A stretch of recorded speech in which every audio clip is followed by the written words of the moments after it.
Hey, what up, what up? It's your boy Slim 400, and you was tuned in with the Ticket Report.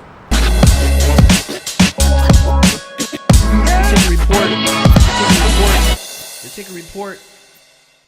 Ladies and gentlemen, I'm standing here with the one and only big homie, my boy Slim Black 400. What it do, nephew? The Ticket Report. Check this out, guys. We definitely wanted to make sure that we wanted to catch up with Slim today. Go over some details, man. He's been going in and out of these situations, whether they've been positive or negative, but he's building himself up to the point to where he's putting himself in a position where he's going to definitely be number one in 2019. We want to give the people a little bit behind the scenes of what they don't ask. One of the first questions that's been on my mind that I know that is extremely important as far as the entrepreneur that you've grown to become up until this point. You've been doing.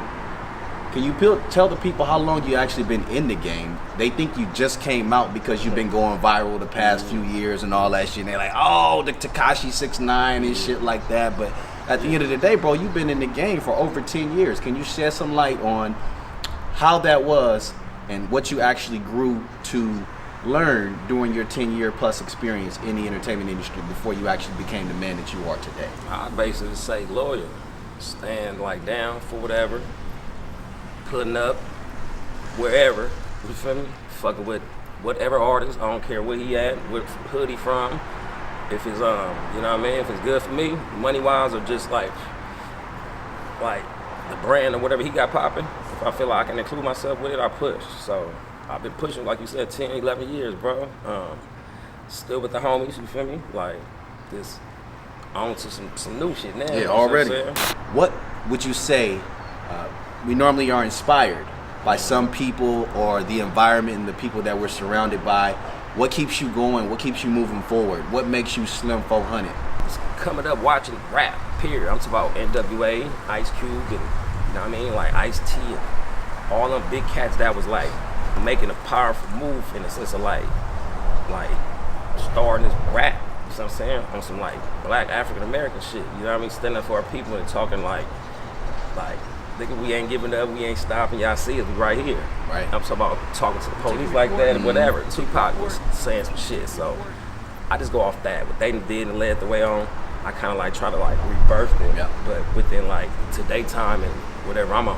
That's something that I think a lot of West Coast musicians want to hear, especially the up and coming.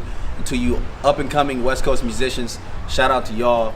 I think Slim 400 has been able to pave a way for these up and coming musicians, giving them hope, because what they like to say in the industry right now is that the green light is on the West Coast. And I think we can definitely pay you a lot of credit for being responsible for that green light.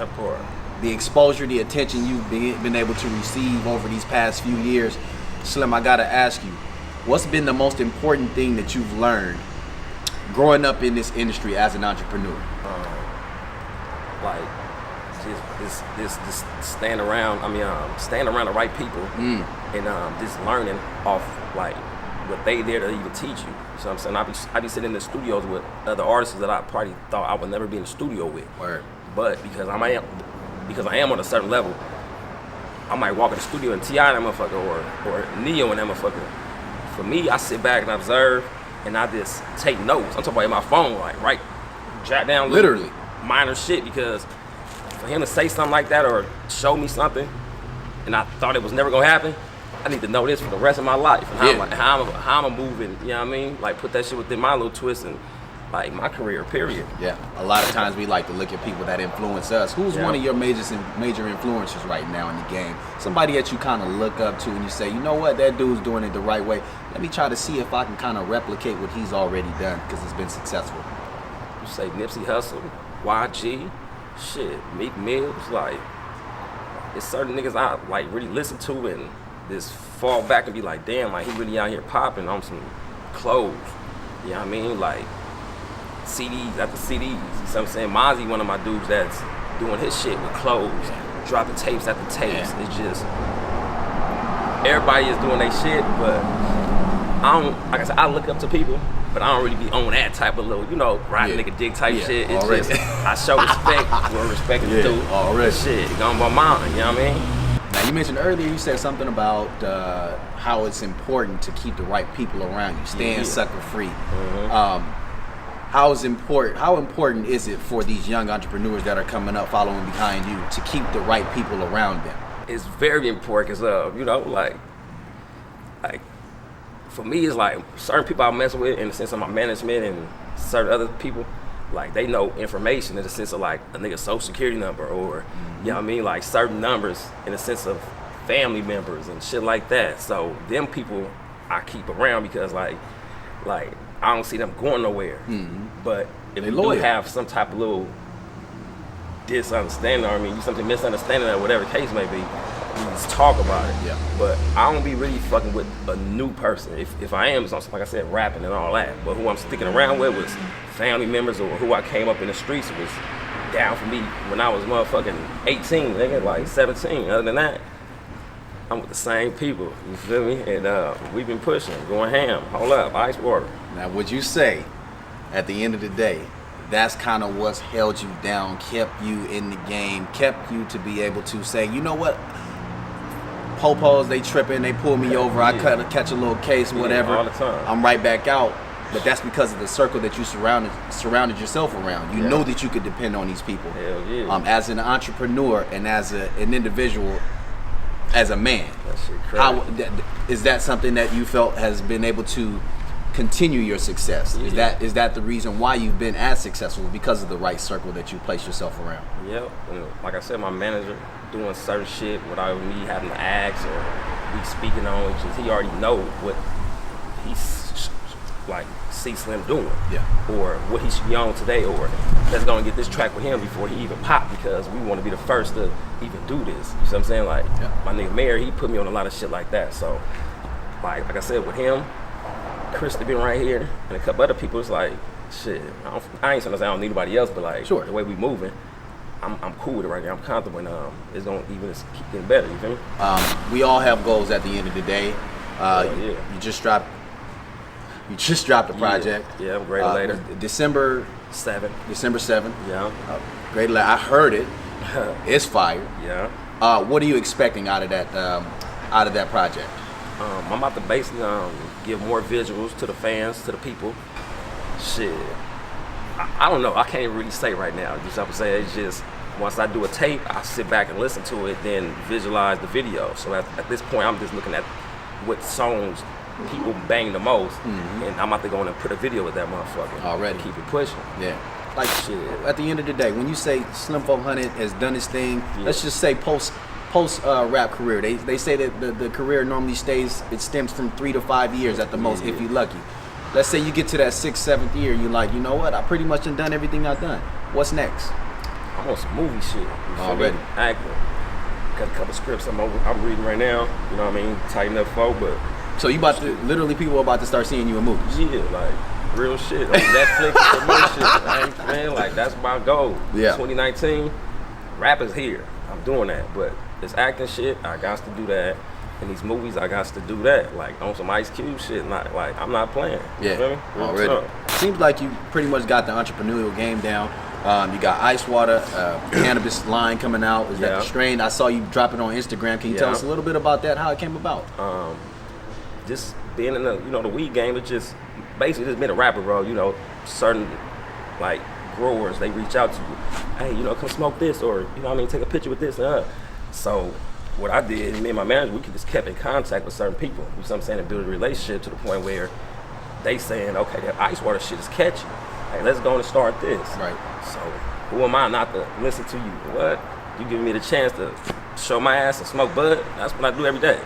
Let's go. And make money behind it, like, hell yeah. Yeah, that's definitely a blood smoker's dream. That was the homie. No doubt. What's been motivating you after that point? So once you saw that, like sometimes in somebody's career, when you're going towards a certain goal, a certain level of success, what is it that you say to yourself every single day that keeps you motivated to keep going? Is it the business ventures? Is it the opportunities that keep you going? Is it the people around you? Is it the fan support? What is the most important asset in your life besides the people surrounded around you, which is your circle, your management team? I feel my daughter, and that's my daughter Paris.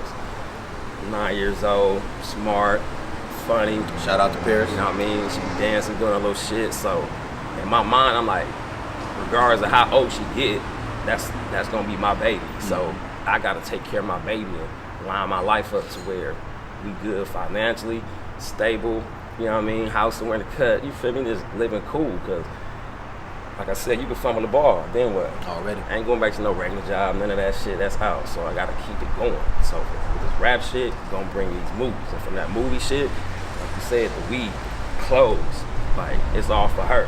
I just keep her in the back of my mind, like I'm gonna do this shit for her. Yes, sir. I'm really doing it for myself, you feel me? Absolutely. Ice Water is literally turning into a fucking brand now. You're talking about not just a cannabis strain, you're talking about literally a record label. Yeah. And I heard that you got a little deal going on. Is it okay to talk about that? How you arrange this? Because I've never seen an independent artist be able to step inside an independent record label and say, I'm going to get the majority, you're going to get the minority.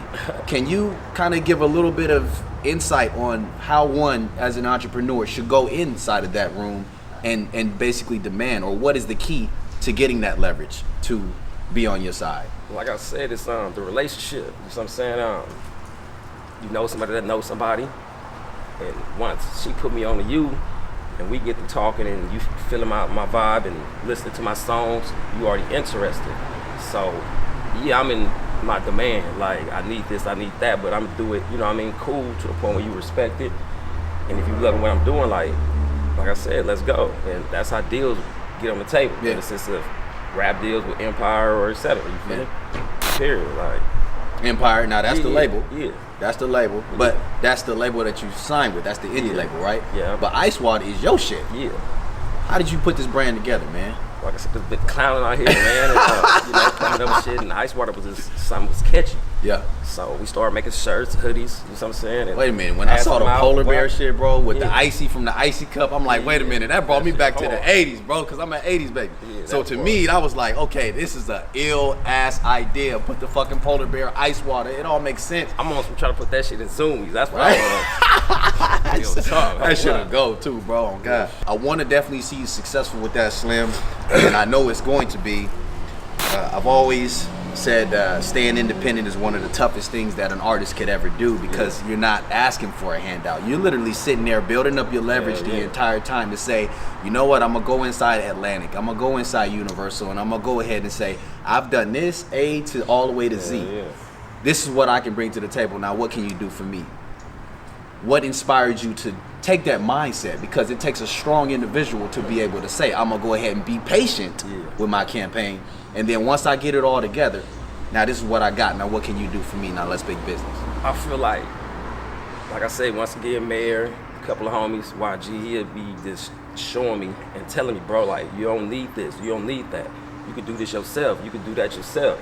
And as you keep hearing that and really doing the shit that we talking about, but by yourself, it start like getting to the point where like you really out here doing some shit that the majors do, or you know what I mean, distributing your CD the way you do it, or getting it pressed up to your homies. What, like, that's hard to me. So I'm cutting around the corner, saving money, but putting it back into myself. You see what I'm saying? With, like I said, the clothes, tapes. You know what I mean? Like marketing, the label. Like what? Like, like.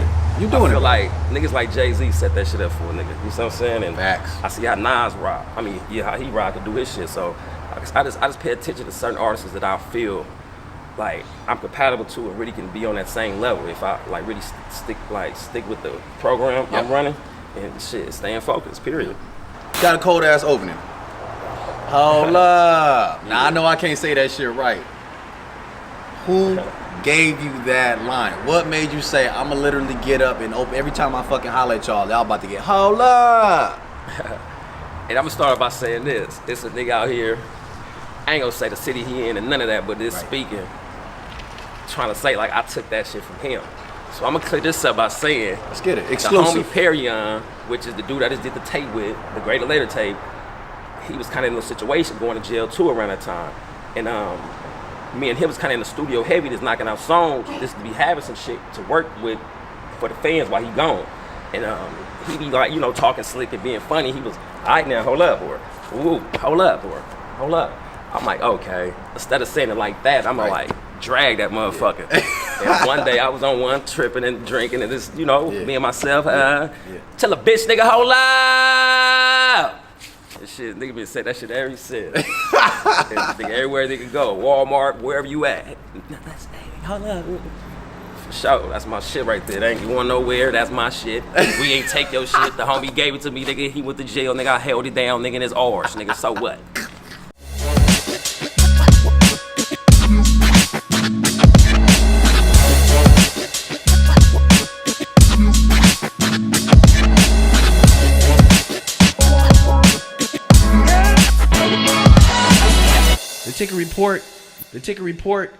The ticker report.